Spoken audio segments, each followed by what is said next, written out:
Annual meeting of the Crown Point Road Association. I guess I could figure out what number it is, but I haven't,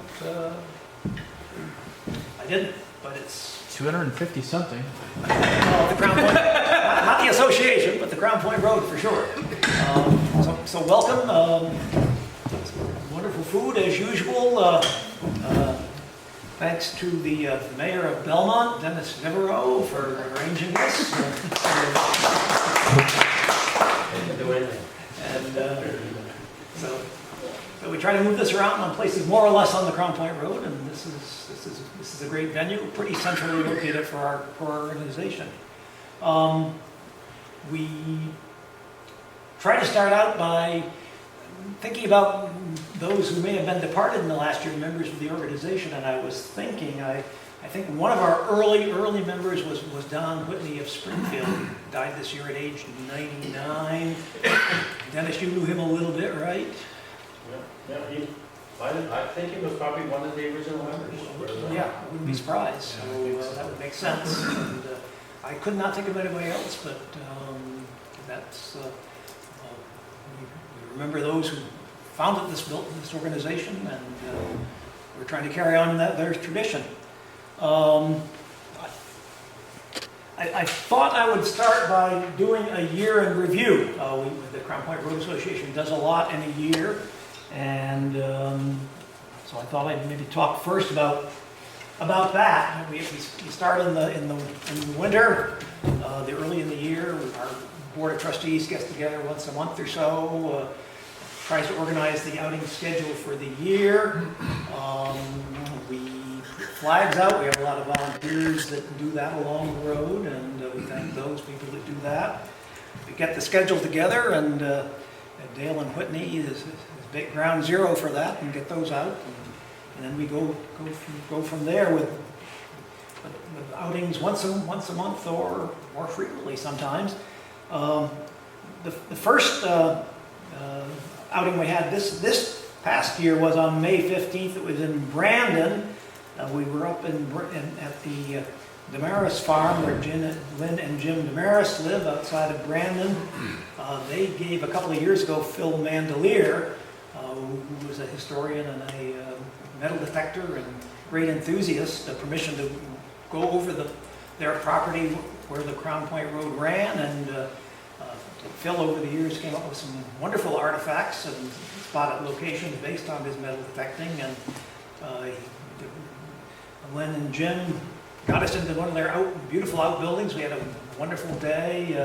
We had a lot of artifacts to review, and then Phil took members out to inspect some of the sites where it looked like people had camped along the river, and some other matters as well. So I thought that was a great outing. Anybody any other thoughts that people want to add about that, Jim?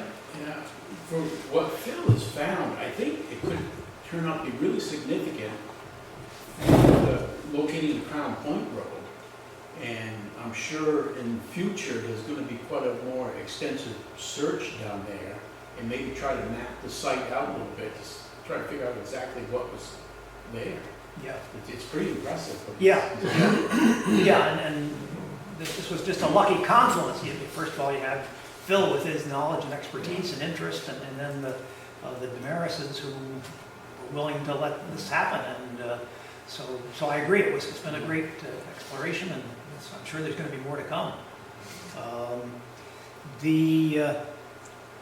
Moving from then, the next outing was on June 5th. That was a car tour up in Addison County. Jim, that you led various points along the road there. It was pretty well attended, and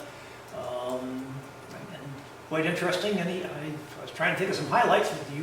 Any highlights from your memory? Yeah, well, I guess the memorable thing about it was the number of people that showed up for that. Yeah. It seemed like we did have quite a few. We obviously drove along and tried to stop at all the Crown Point Road markers. Yeah.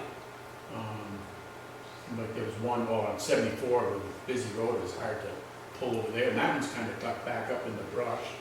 So I'd like to talk to some of the landowners there about opening that up a little bit more. Yeah. And I probably should say this when we talked about the condition of markers, but that Stony Spring marker marking the Camp Stony Spring there. That, I think we gotta think about locating it further off the road sometime, but that can be future discussion. Then where we ended that tour was at the South Whiting School, and a week or two after we stopped there, remember the beautiful view? Mm-hmm. Well, that marker had been knocked over. Literally. For the second time, like within 5 years. Unbelievable. The guys that own the property that abuts where the monument is, they reset it. But it looks like the town road is encroaching on the monument. So we might have to think about setting that one back. Yeah. In the future. Jim, I wasn't there, didn't you do something for, Larry. Clark?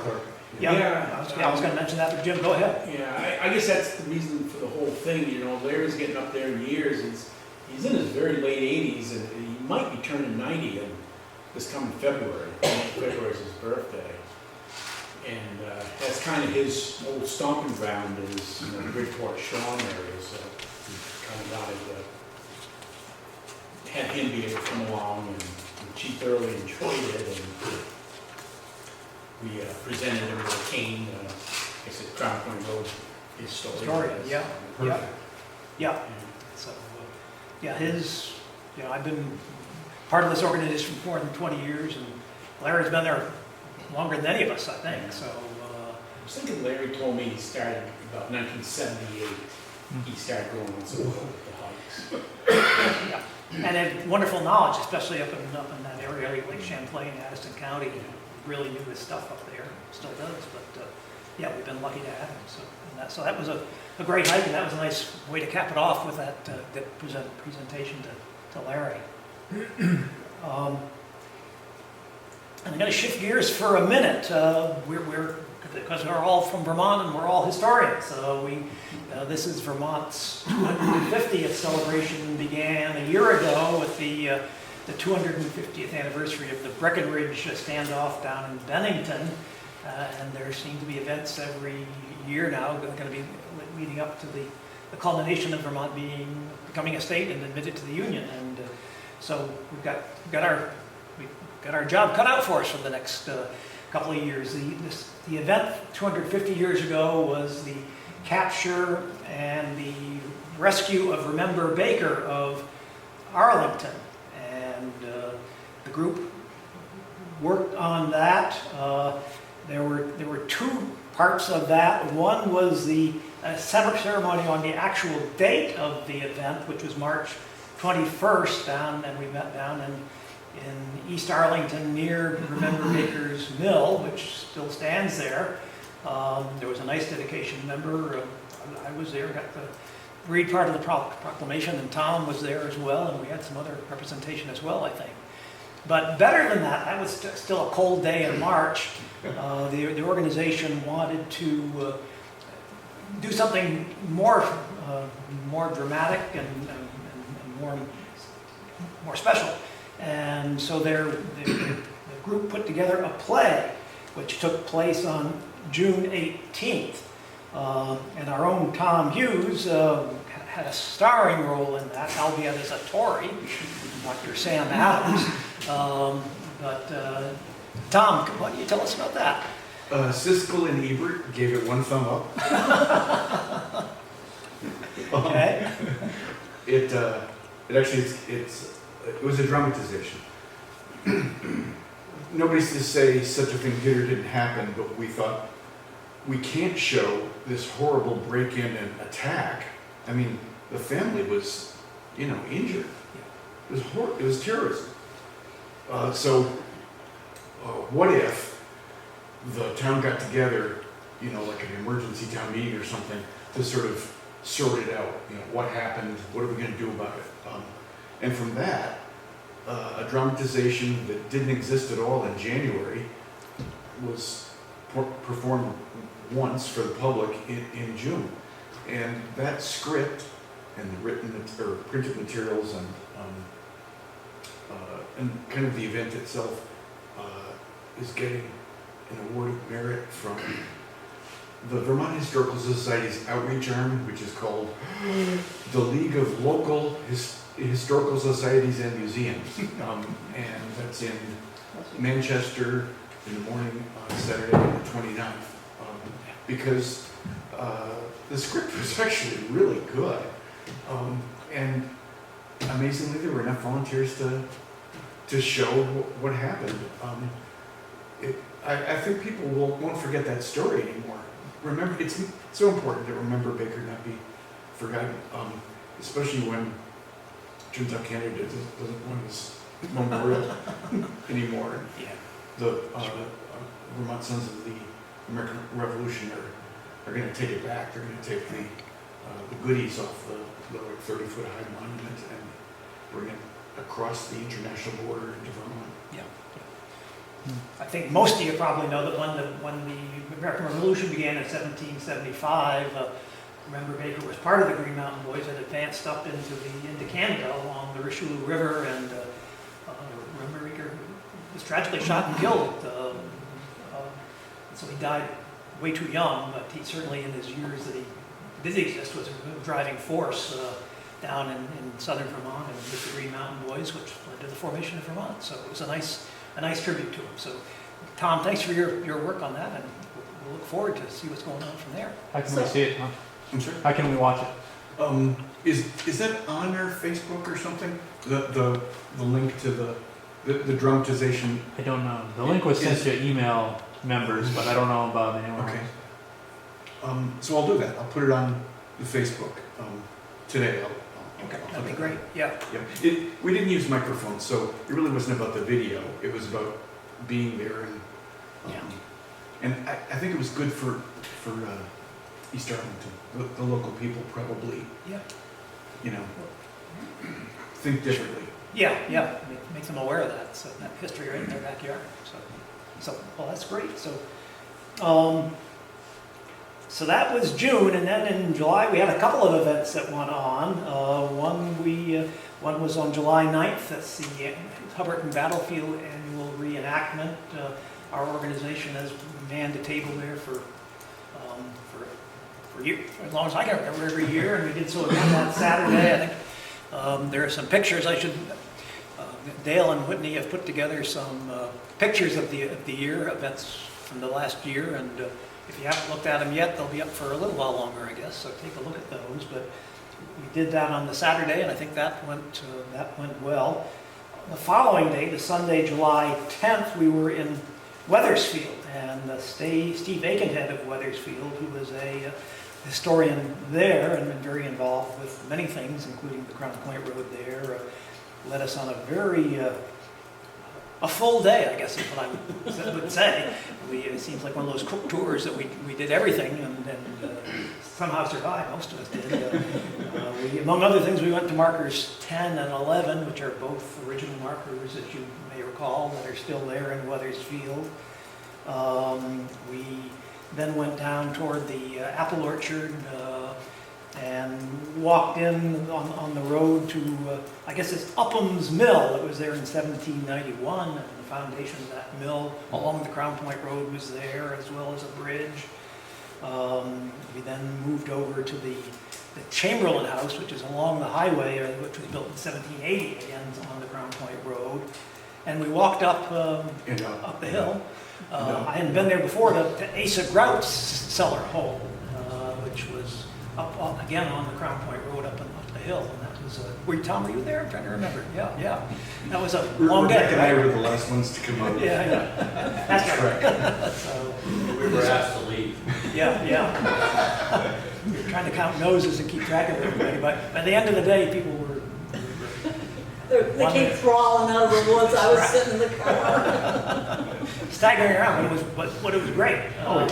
Yeah. I covered some ground that day for sure. Yeah. And I like the way that Steve kind of brought us around to some of those places that, I wasn't familiar with how to get. Yeah. Places I've never been. Yeah. The same with me. And, we've all been with this organization a long We could time. have done without the last fight. So, but we got to see a lot of places, and that was very, very interesting and very informative. So, got maybe creamy afterwards. Yeah. Let's do your stuff on right. And then we had a couple of events in August. The first one was again sort of off the beaten path, but a couple of years ago, Bill Powers, who's here, got us thinking about the Ann Story DAR marker along Otter Creek and how it was being abandoned. So Bill went back and got some of us involved, and we went, some of us went in a year ago and cleared stuff out, and then we went back this year for more adventures. Some of the pictures are there, and Jim, you want to talk about that? Yeah, Ann's story thing is turning out to draw a whole lot of interest. And we're looking forward to maybe by 2026 to have some kind of a event there on the site of her cabin. But for the Crown Point Road outing this past year, we went by boat, canoe, kayak on Otter Creek, and we went to a monument that was placed in 1914 to mark where she dug her cave into the bank of Otter Creek.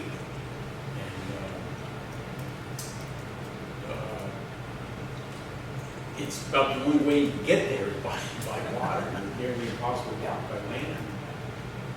And then we went to check out her cabin site and ended up at her where she's buried in the Farmingdale Cemetery there in Middlebury.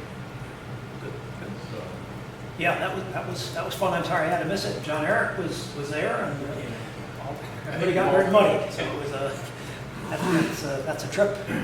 so I did that trip, and then I think it took 2 or 3 more excursions. Took some other folks down the creek later on. So yeah, you started all this, Bill.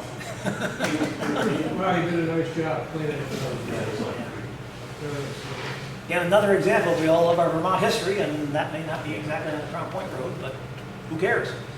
so that was fun. Barry, may I add one thing Sure. about that? She's not listed on the roster of the Green Mountain Boys, but she's pretty darn close to being a member of the Green Mountain Boys Should for be. what she Should be. did. Yeah. And so, come what may, I'm going to force it on the Vermont 250th Anniversary Commission that they need to include her, which actually will be easy because otherwise the celebration is pretty much all white men. And nobody wants that in No. 2022. So, time that Ann Story, had her moment in the spotlight. Yes. Yeah. Well, yes, John. Just as a side note, when we did that trip and we took the pictures, and I posted them on my Facebook site, the history department chairman of the high school I taught at for 30 years came flying back up with a note to me and said, I tell her story in my class all the time, and I've never seen pictures of the monument or that area. So the story, I mean, this is a little high school in Connecticut, so it's worth your while to keep thinking about promoting it. Somebody out there knows about it. And I guess he had, the reason he did it because he read the book when he was a kid. The Green Mountain Hero. Yeah, yeah. You should tell him, John, that next summer if he wants to come up, go check it out. We'll gladly show it. Yeah. He's probably down trying to solve layoffs and budget problems. We need some downtime. And the other thing we did in August was there was another car tour, this one on the Hubbardton Military Road that we try to do each year, a segment of that again.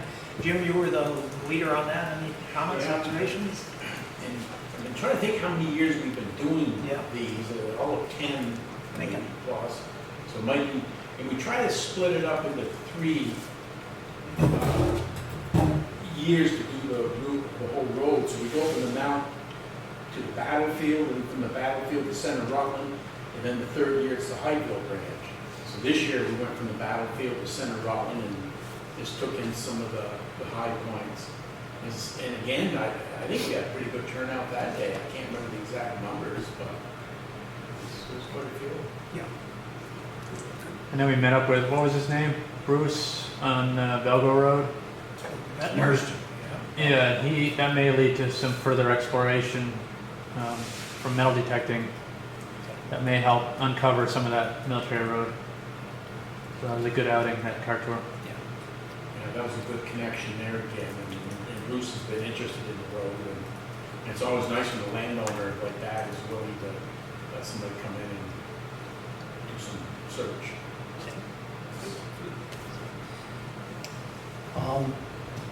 So we did have, when we put the schedule together a year ago, a glorious bus trip to Montreal scheduled, which we ultimately had to cancel because things just weren't coming together because of COVID and all that. We'll be, after this fall and winter, we'll be starting to look at the schedule for next year, and I'm hoping we can get that on there. Tom Hughes did a lot of work on that, and hopefully we can get that on the schedule for 2023. And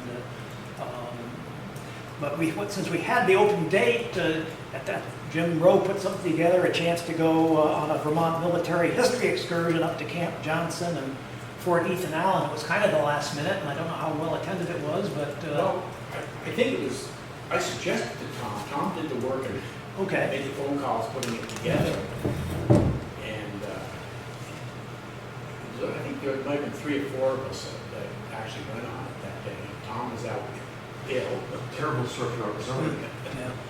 But if you've never been to the Vermont Military Museum, which is at the National Guard base in Camp Johnson, it's wonderful. There's a lot to see inside the museum, plus they've got some military equipment, tanks, and there's a helicopter, there's jets that are on display outside, maybe actual pieces of equipment. And that was half of what we saw. Then we went a little further to the east to Fort Ethan Allen.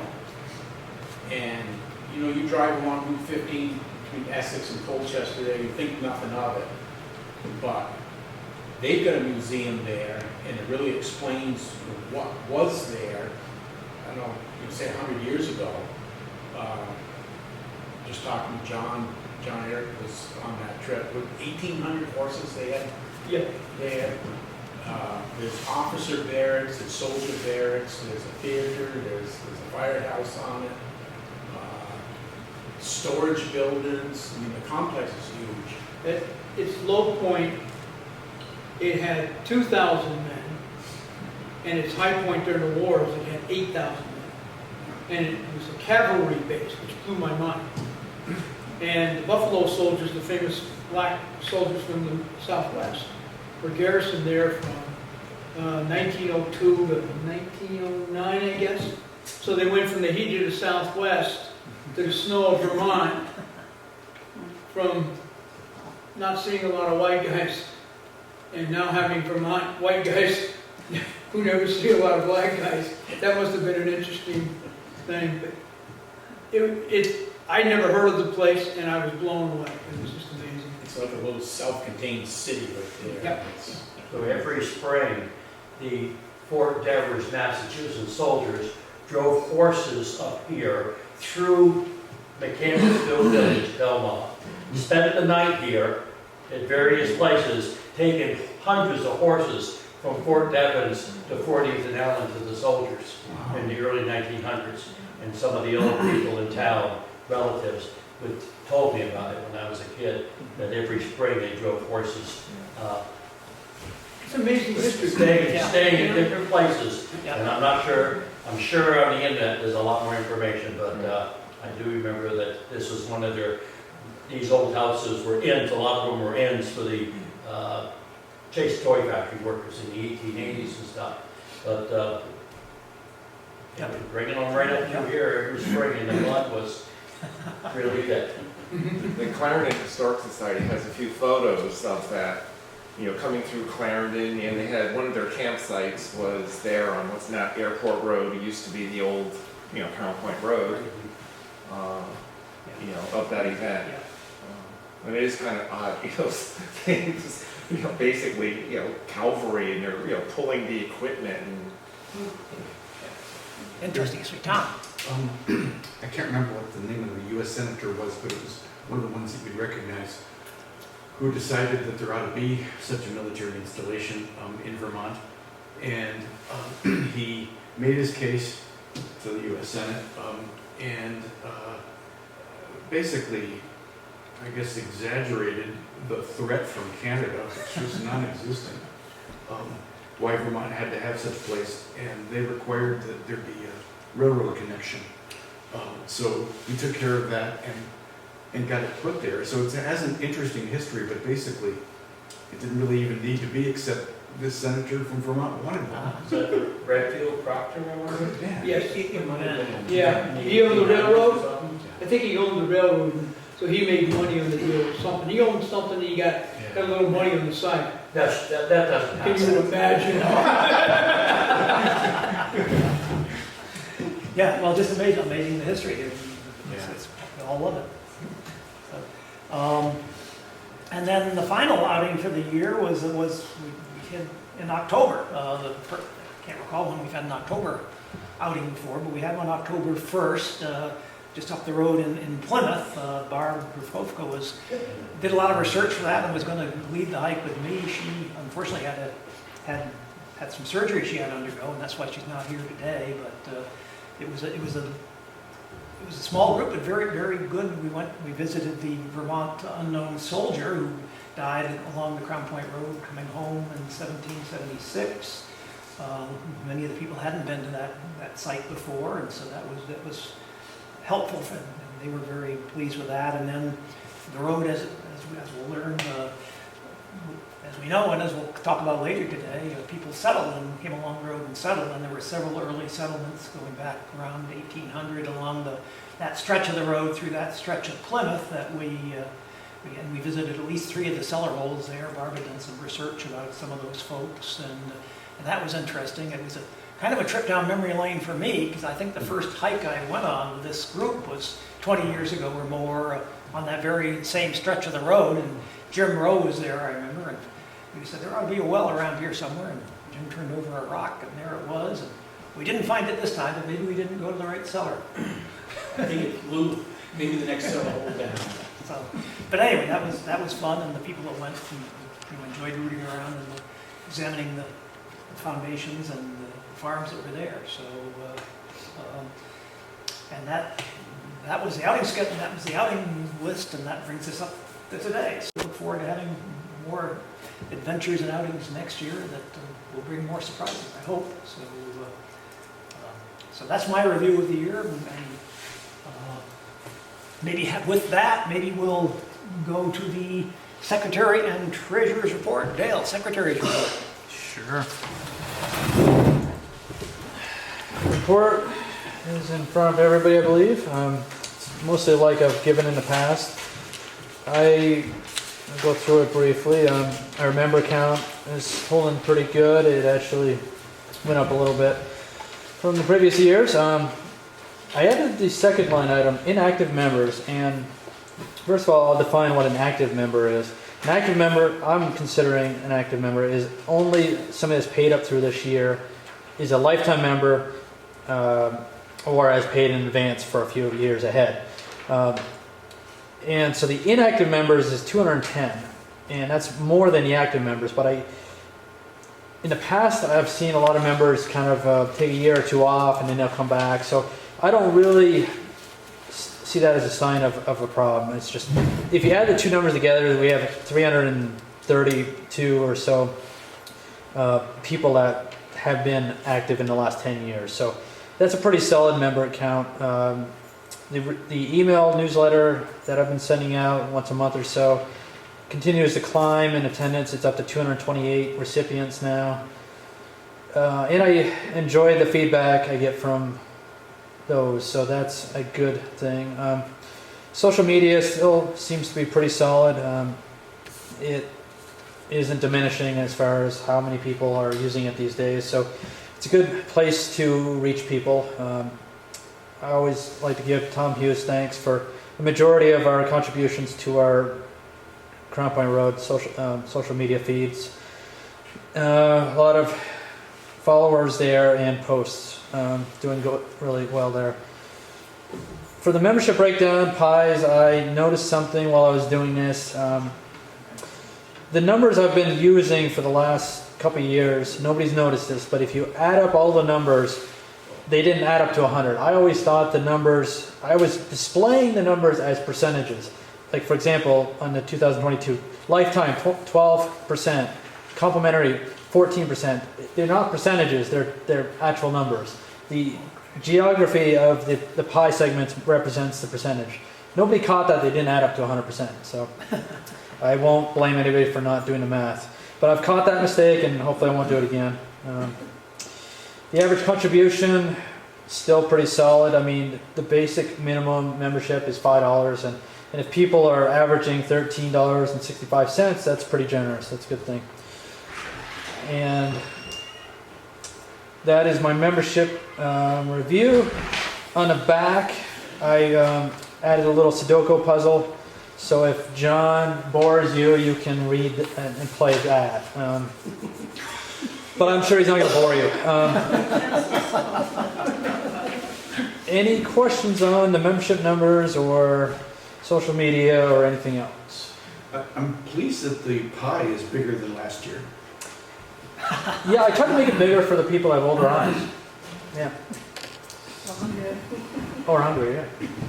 I'll try to get color eventually, and maybe I'll make segments blueberry and strawberry and apple and pie-like. Any other feedback or questions?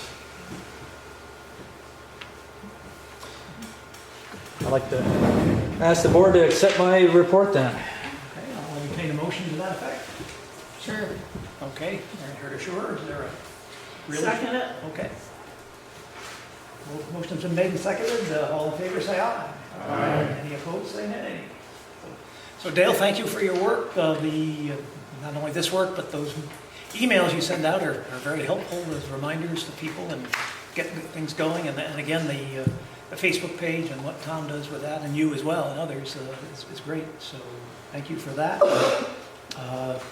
Which brings us to the treasurer's report, which I think is also been circulated. Whitney, you're on. Yeah, where's my copy? I need my copy because I made a mistake on it. I seem to have lost it. Anyway, is that it? No. Oh. So the dues for last year, I'm working with a new system, and just before I printed it, thankfully Tom caught this, so I don't have that on my face as much. The dues was actually $1,524, I believe it was last year, not $8,213 something. But otherwise, we're still making money. If you look at the back of the sheet, we're still a lot higher than we were in 2015 for total numbers. So anyway,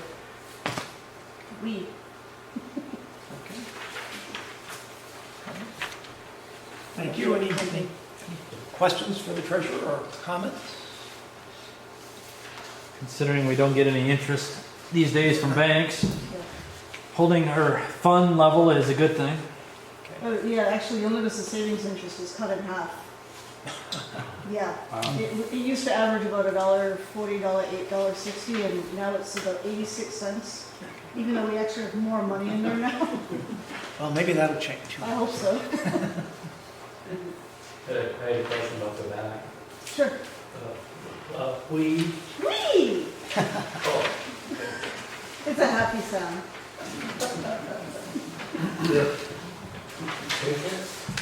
Like that. And read from right to left, and that's your investment account. Yes. Yeah. You. It's me backwards. Okay. Other questions or comments for Whitney? Move to accept the treasurer's report. All right. Motion's been made. Second. Seconded.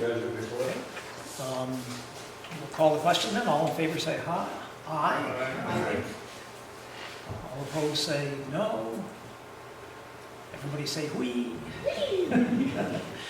And thank you, Whitney. Dale and Whitney are real backbones of this organization with all that stuff they do behind the scenes. And Dale and Whitney keep us going. they sure do.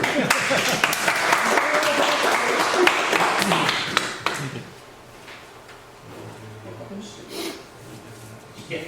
So that Yeah, kiddos. So there's an agenda I put on each table, and according to my outline, we're on to old business. I didn't make a lot of that. I do know one thing, that when we were here a year ago, we reported about the marker in Pittsford that was removed from its place along the Depot Road, or whatever that road is, that we thought was not the Crown Point Road. And fortunately, Bill Powers is here to tell us more about that. Bill, give us a report. Yeah, on Depot Hill Road in Pittsford, there was a Crown Point Road marker that was put there in 1911. Why it was put there, I have not been able to discover. I know there's been variations in the road since 1759-60, but this marker was on the wrong side of Otter Creek. And the purpose of the Crown Point Road was to get from Charlestown, New Hampshire to Crown Point. It crossed in North Clarendon, and there was no reason to cross back over the creek again. Well, it just so happens that the town of Pittsford was doing some electrical work and putting, I guess it's a substation, and it had to be right where the marker was. And it was in the way. So, in my consultant role as the president of Pittsford Historical Society, I says, well, I should remove it and put it behind the Pittsford Historical Society building. This happened, a little over a year ago. So there it rested until we could figure out where it ought to go. And if you read Cavali's History of Pittsford, which was written in 1872, he talks about the Crown Point Road coming through Pittsford. And he mentions that it goes near a couple of landmarks, one of which was the Samuel Waters Farm, which is on the Whipple Hollow Road that connects Pittsford to West Rutland. And he talks about Samuel Waters Tavern being near the Crown Point Road. So we had at least we got the marker going on to the correct side of the creek, and probably within 100 yards of where the road was. So with Jim Rowe's help and the donation of my son's jackhammer, Jim came down and we Jim attacked the marker, which had a considerable amount of concrete around it. Not the marker, the foundation, right? Pardon? Not the marker, the foundation. Not the marker. Marker's in great shape. Fortunately, the concrete broke away from the Yeah, monument. yeah. Yes, it was very nicely. And the marker, I think the marker, I read somewhere, those markers weigh about 1,200 pounds. So anyway, that's where it rested till we could figure out where to put it. So to make a long story short, doing what research I could, we figured that the marker should be where the former Samuel Waters farm was. And that lines up pretty well with the marker to the south, which is at the Gorham Bridge Road, enacted by the covered bridge, Gorham Covered Bridge, and the other marker, which is north on the Hollister Quarry Road. And if you look at the path of least resistance between the two markers, it makes a lot of sense that that's where the road went, based on what historical information we could find. So that is currently the sheep farm of Josh Town and Liz Willis. So Josh Town came with his forklift, picked up the marker and planted it on his property right in the middle of a field that was probably the path of what the Crown Point Road had. And he did that a couple months ago, and it's well planted there, and it's got some American flags on it, so it looks pretty nice. So Yeah, it looks good, and he did do a nice job of setting it there. yeah, I did. It looks really nice. With no concrete, in case we have to move it again or something. Who knows? Were the sheep in the field? Huh? Were the sheep in the field? Were the sheep in the field? I've never seen the sheep in that field. There's another field that the sheep are in. But there's a footnote The question is, where was Samuel Waters Tavern? Samuel Waters was there prior to the Revolutionary War, and then in 1774, he moved to Shaftesbury, where he's planted in the cemetery there. And Cavalli, in his history of Pittsburgh, says there was a depression where the tavern was. Well, there's lots of depressions, lots of road work that's been done, but there's a portion of the land that comes down, it's very hilly there, but the land comes down close to the Whipple Hollow Road. I think it was probably in that neck of the woods. But, we've got some people doing some metal detecting around there, trying to narrow it down. We know it was east of where the present house is, and but how far? Probably between where we currently have the marker and where the current house is. But so if you go looking in the current Crown Point Road marker book, it's not there anymore in the book. It's on the correct side of Otter Creek, and we hope it's in the right. It's at least closer to where the road was. Yeah, I guess, given the fact of what the wording is on the monument, where it is now, is more appropriate for the original road, the 1759 Oh, 60 yeah. road, for sure. Yeah, definitely. So is the update to the marker book, when it's reprinted, going to reflect the movement and the place Of and course. the information? Yeah. This was done with some coordination. What I'd like to see, Bill, is, I've been doing the tavern historic sites and other, whatever I name that, tour. We started at the Connecticut River, and we ended in Clarendon 2 years ago. I'm thinking of bypassing Rutland, because that, in my mind, that's going to be another whole separate tour itself, of getting around Rutland and Crown Point Road and other points of interest. I'd like to start someplace, maybe in Proctor this year, and try to go north. But I'd like to do something where this monument's been placed, some kind of a little ceremony, dedication or something. So just keep something like that in mind. You want to do this next year? Yeah. I think it should be, just to acknowledge Yeah, the movement of that marker. yeah, that'd be a good idea. Now, you and I can work that out. Between Crown Point Road, Pittsford Historical. Yeah. Yeah, Something I'd like be that. up for that. So, if I'm still around, we'll see. We have new officers coming next month, so we'll see what happens. Yeah. Any questions? Yeah.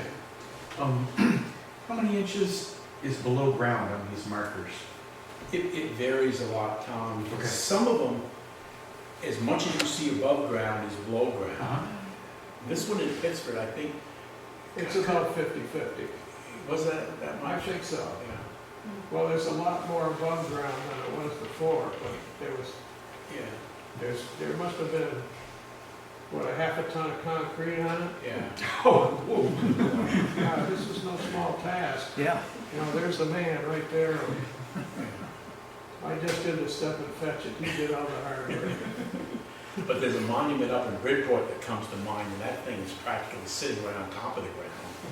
And it got knocked over one year by a snowplow. Yeah. Okay. Any other questions? For anybody that wants more information, you had a presentation in Pittsford at our annual meeting. Was it last year or the year before? 2 years ago. And you had a slideshow about the Waters Tavern and other stuff. Yeah. So if anybody wants to see more information about it, there's on our YouTube channel, there's a video of his presentation with slides and information. Yay. Yeah. And the monument is near what I present in that presentation. So. And trying to trace the Crown Point Road from that marker north is almost impossible because you're going through a quarry field. And some very old quarries. So. Okay, well, thank you. Thank you. Thank you, Bill. Thank you. And on this, well, Dennis? Well, I was just going to update you. The marker behind the guardrail in Amsden Village on Route 131 that we wanted to move for at least 5 years, we noticed that the house across the road is for sale. And Steve Aiken had told me several months ago after I, that he knew the people that were selling, and I'm gonna follow up with him again, that they're gonna sell. Now's the time to get that thing on the other side of the road, so we have the information for the reprint down the road. But before, because I would think anybody would be proud to post one of those markers on their property, but it would be nice to get it out behind the guardrail where it can be seen. So I'll send another email and have an update for the board. Good. Thanks. Soon, I hope. And yet another marker that we've talked about moving is the one the DAR put up in Center Rutland, the watering trough near Meads Falls. There is a committee that the town of Rutland is trying to get together to build a pocket park along by the falls there, and there was talk of relocating that. We talked about it a year ago at our annual meeting, and I have not heard an update from Rutland Town. If anybody else has, let me know, but we'll follow through. That there were a lot of moving parts with that. It probably did take a little longer, but hopefully that one. Wheels on that one, because Yeah. it's moved a number of times. Yeah, that one has moved a number of times, and again, we talk about, everything going through, the railroad went through, and the highway, and everything else, as often happens, so hopefully that will get moved, and we can also include that in the next edition of the marker book, so, and who knows what else there may be, but those are the three that have been on our radar screen, so. As far as other old business, I didn't really have a lot that was on the top of my mind, but if anybody can think of old business they want to bring up, this would be the time to do it. Just another continued push for the new markers edition. Maybe this winter we'll make more progress. Well, we'll make some progress. How much is to be determined, but eventually we'll make another book. If anybody in the room wants to get involved with working on that, let me know. Fair bit of grunt work, nothing difficult, just word processing, review, editing, data entry, sort of stuff. But the book Good. will happen eventually. Yeah, it's easier said. There's a lot of work to involved, and As far as marker books available now, we still have quite a few. Yeah, we've been pushing to unload them at a reduced price, but we still have cases of books, so we have a good supply. I think I've got a couple dozen, so Yeah. maybe I'll just get those to you, as far as, Yeah. but if you've got plenty right now, we won't worry about it, just so you know I've got some. Okay, hang on to them and find people's for them. We don't need them. Okay. is there any other old business that people think of they'd like to bring up? Signs. The branch, are you going to have an agenda item for the Hubbard and Military Road? No. The side committee for the Hubbard and Military Road, the only activity I've seen for that is in West Rutland, they're going to put up 2 highway signs, like the brown one by the entryway. They may already have them up, actually, but this fall, the highway department is hoping to put them up. One in Whipple Hollow and one on Pleasant Street, and that should help promote the history of that road. Thank you for your connection with the town to get those things going. So I did know people there, so yeah, yes, that helps. that's great. That's good. Thank you. Any other old business that people can think of? Hearing none, how about new business? The sign for Ann Story?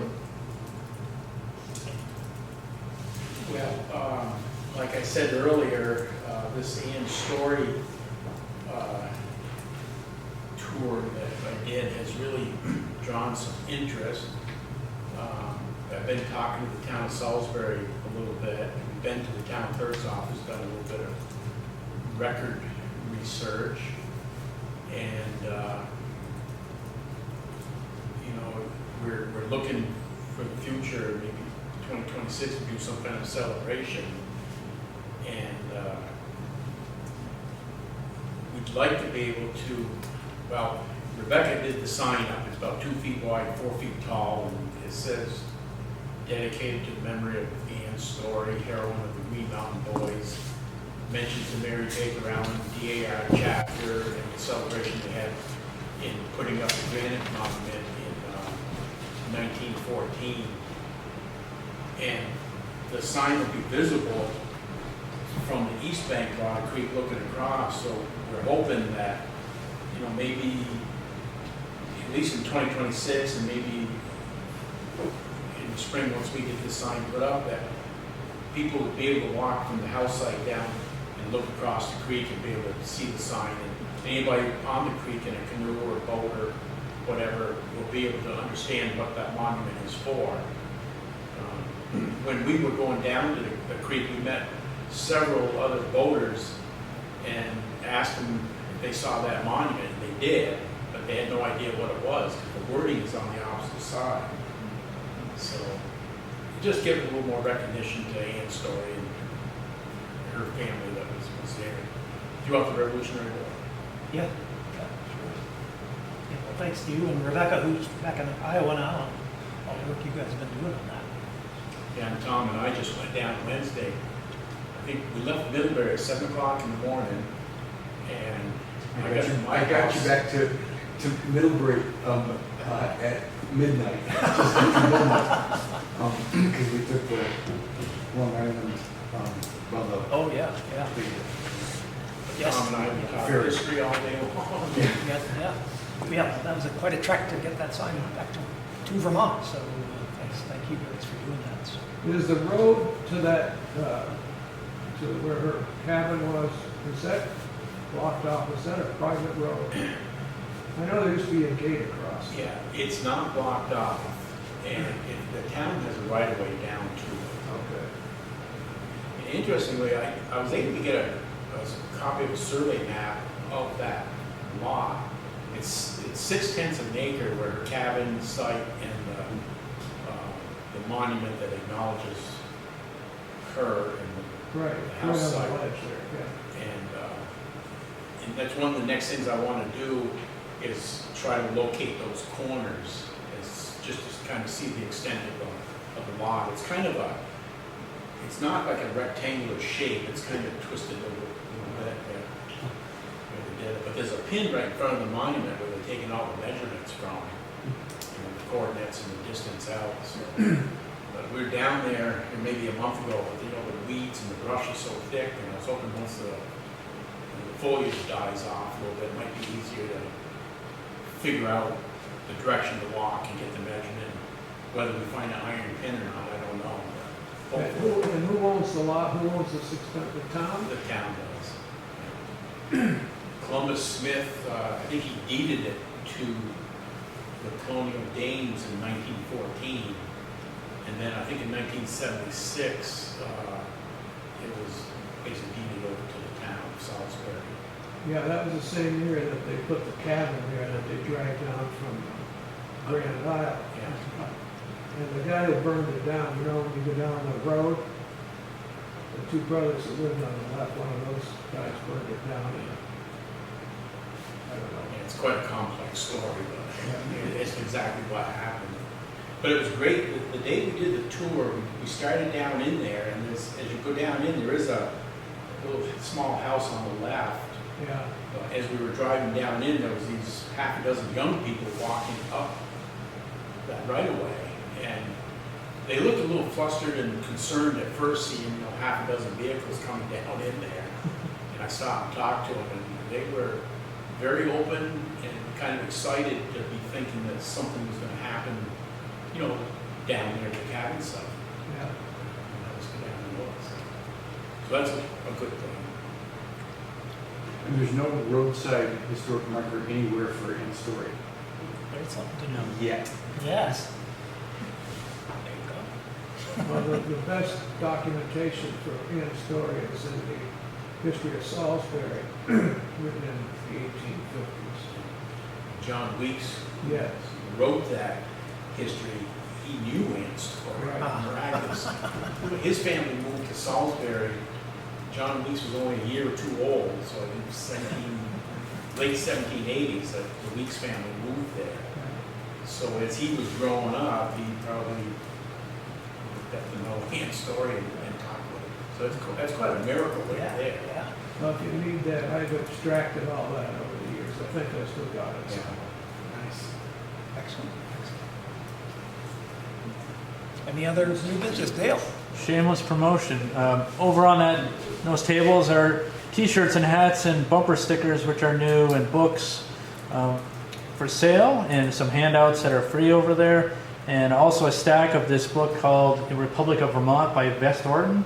They're only $5. It's a good history of the Revolutionary War, Green Mountain Boys, when Vermont was an independent republic for a number of years. It's a good book, only $5 over there. Makes an excellent stocking stuffer. Absolutely. It's the right size and the right price.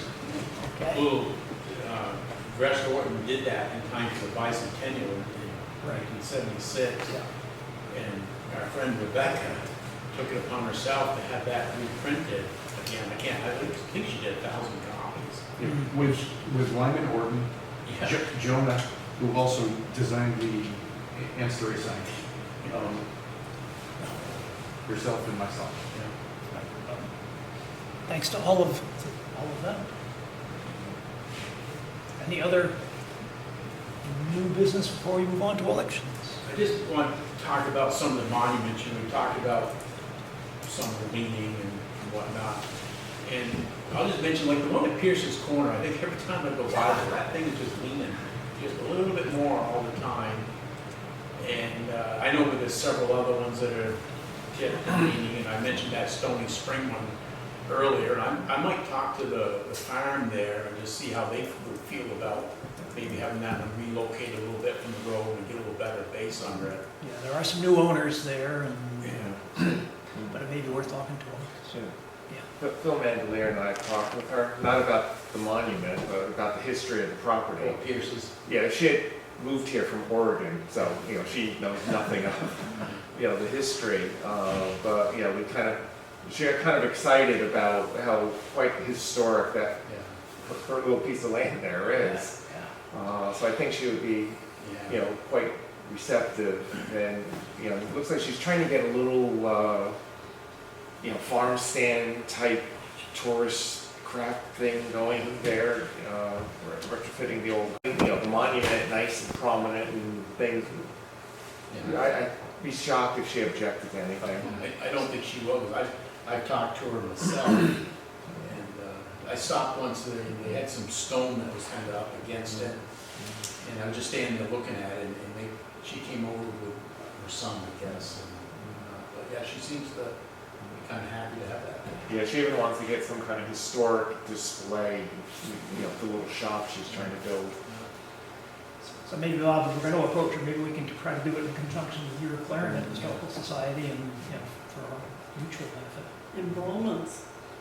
Enrollment, that's right. So, yeah. That'd be another place that could use a historic road somewhere, right? So, yeah. Any other business? One sentence, there's a Okay. new manager at Crown Point State Historic Site. His name is Sam Huntington. And several of you have met him because he was our host when we went to Kralo State Historic Site on that Dutch day, Okay. When did he take over? September 26th. Just, Yep. Okay. And Lisa went to Johnson Hall. Oh. Sir William Johnson's. yeah, is Wade still there? Wade took a promotion to Lorenzo State Historic Site in Casanova. Darn, I was going to see him next weekend. He was looking forward to retirement, but if you take a promotion, it affects, if you stay that one, the last 3 years of your service. Yep, big time. Yeah.